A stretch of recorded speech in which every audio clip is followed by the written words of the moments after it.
Hi friends, rebel star Prabhas కల్కి 2898 AD మూవీతో మంచి బ్లాక్ బస్టర్ హిట్ అందుకోవటమే కాదు, మంచి కలెక్షన్ కూడా రాబడుతున్నారు అనమాట.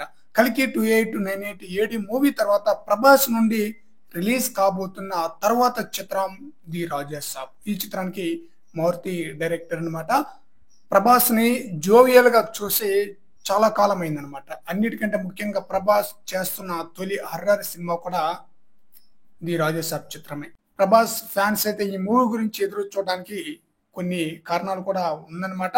ఈ సినిమాని మరింతగా స్పెషల్ గా మార్చడానికి మారుతి తన వంతు ప్రయత్నం అయితే చేస్తున్నాడు. అందులో భాగంగా ఒక సూపర్ హిట్ సాంగ్ ని రీమేక్ చేయాలన్న ఆలోచనలో ఉన్నట్టుగా తెలుస్తుంది.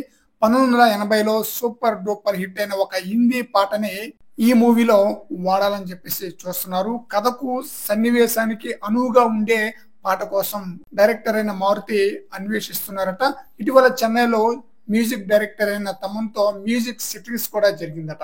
ఈ సందర్భంగా రీమిక్స్ సాంగ్స్ గురించి కసరత్తు స్టార్ట్ అయిపోయిందని తెలుస్తుంది.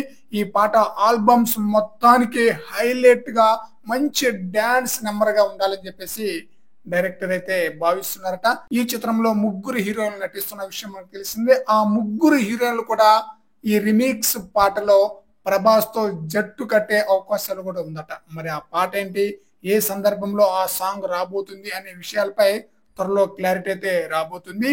మరి చూద్దాం, కల్కి 2898 ఏడి మూవీ తర్వాత ప్రభాస్ నుంచి రానున్న ది రాజా సాబ్ చిత్రం ఎలాంటి హిట్ అందుకుంటుంది అనేది.